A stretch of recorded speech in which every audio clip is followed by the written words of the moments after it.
Most people think the American car market has always been ruled by big V8 muscle, chrome, and sheer size. But that's only half the story. Because at one point, a wave of small, stylish, and surprisingly bold machines crossed the Atlantic and completely flipped expectations.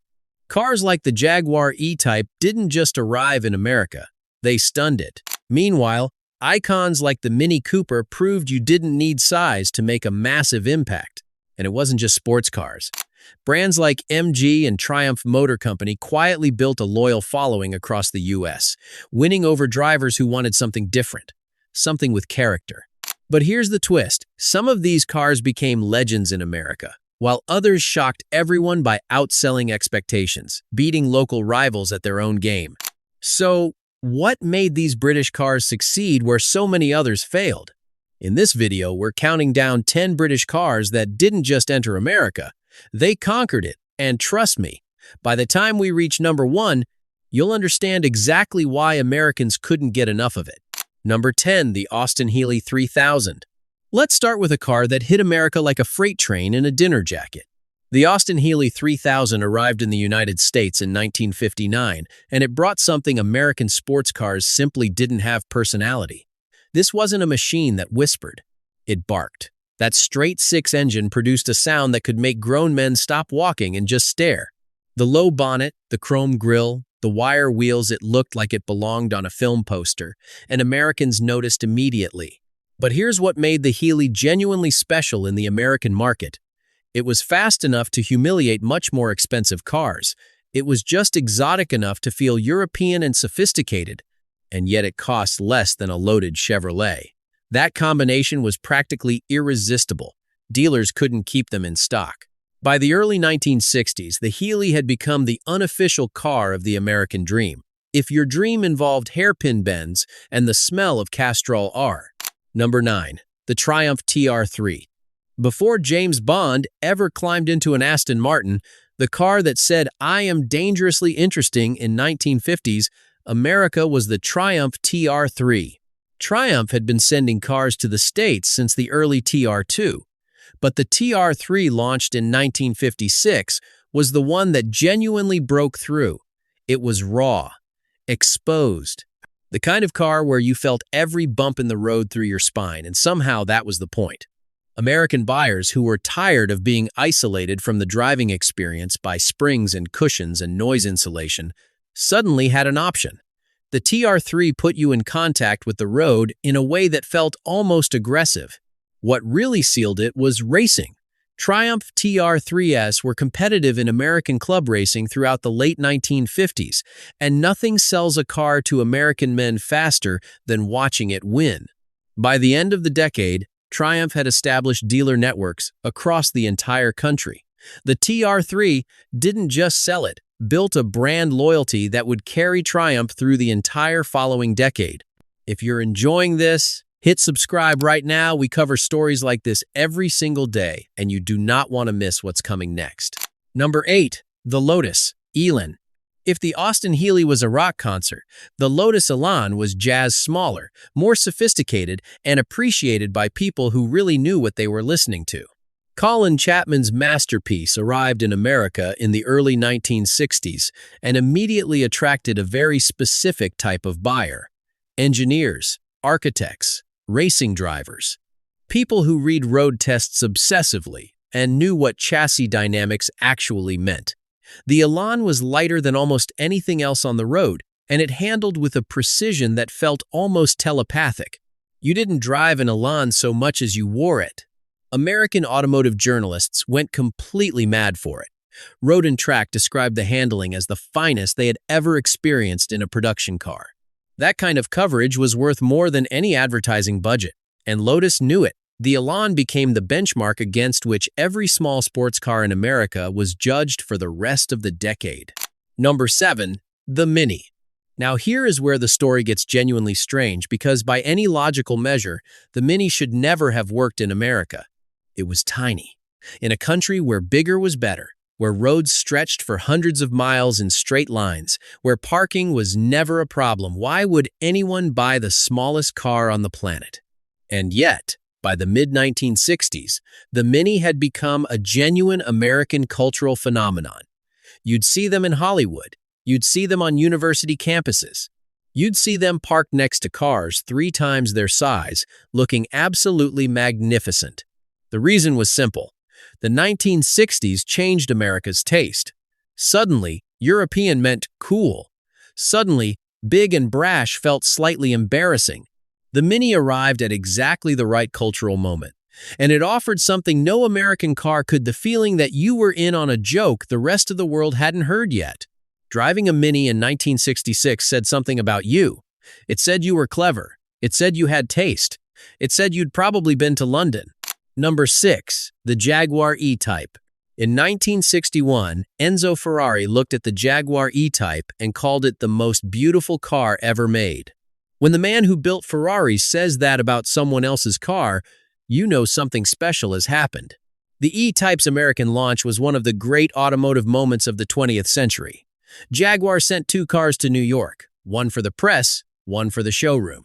The showroom car had queues outside the dealership before it even arrived. American buyers who had never been interested in imported cars were suddenly desperately interested. The E-Type cost roughly half what a Ferrari cost, and many serious judges thought it was more beautiful. Hollywood adopted it almost immediately. Steve McQueen drove one. Frank Sinatra drove one. When the people who defined American cool chose your car as their car, the battle was won before it started. The E-Type didn't just conquer America, it made America feel grateful to be conquered. Number 5. The Land Rover Series 1 and 2.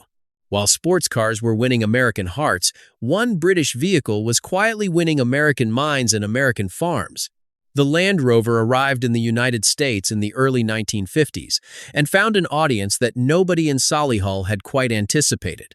American ranchers, farmers, and outdoorsmen who had been making do with trucks and jeeps suddenly discovered that a British 4-wheel drive was simply better at the job than anything built domestically.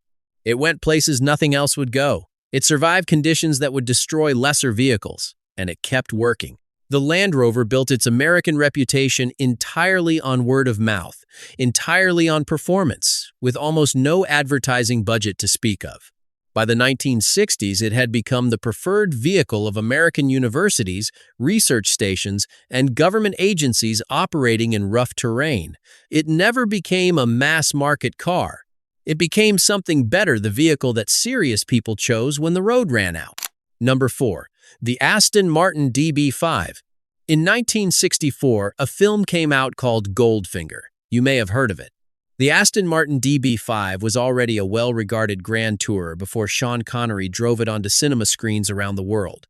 After Goldfinger, it became something else entirely. It became the definitive statement of what a car could be, not just transportation, not just performance, an expression of who you were or who you wanted to be. American sales of Aston Martin jumped immediately after the film's release. Buyers who would never have walked into an Aston Martin dealership were suddenly calling, asking questions, placing orders. The DB5 made Britain synonymous with a particular kind of glamour: dangerous, sophisticated, effortlessly superior, and that image sold cars for years after Goldfinger had left the cinemas. Number 3. The Triumph Spitfire. If you want to understand how completely Britain dominated the American sports car market in the 1960s, consider this. At one point, the Triumph Spitfire was the best-selling sports car in the entire United States. Not the best-selling imported sports car. The best-selling sports car, full stop. The Spitfire succeeded because it democratized the British roadster dream.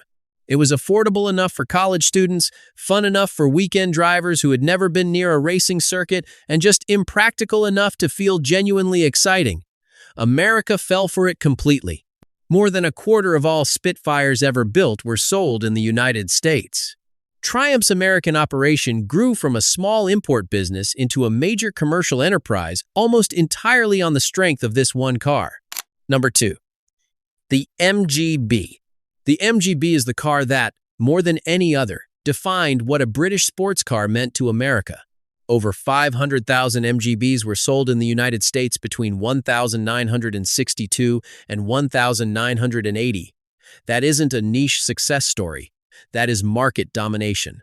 The MGB became the default answer to the question, I want a sports car, but I also want to be able to drive it every day. It was reliable enough, fast enough, affordable enough, and stylish enough to satisfy buyers who didn't want to choose between excitement and practicality. Generations of Americans learned to drive properly, really drive in MGBs. Its influence on American car culture is almost impossible to overstate. Number 1, the Jaguar XJ6. And our number 1 is not a sports car. It is not a roadster. It is a saloon, and it is perhaps the single most devastating argument ever made for British engineering. When the Jaguar XJ6 arrived in America in 1969, it did something that should have been impossible. It walked into a market dominated by Mercedes-Benz and BMW, cars with decades of American reputation behind them, and it beat them. Road and Track named it the best sedan in the world. Buyers who had been loyal to German luxury saloons switched. Buyers who had never considered a British car walked into showrooms and walked out with XJ6s. What made it so extraordinary was the combination. The ride quality was better than a Rolls-Royce. The performance embarrassed cars costing 3 times the price. The interior was a masterpiece of leather and walnut that felt genuinely richer than anything the Germans were offering. And the price was almost insulting. Jaguar was practically giving away brilliance. The XJ6 didn't just conquer America, it made America ask a question it had never seriously asked before. Are the British actually the best in the world at this? For one golden decade, the answer was yes. Which of these is your favorite? Let us know in the comments. Subscribe if you're new, and if you've been here a while, share this one. There's an American out there right now who had no idea the British ever did this to their roads.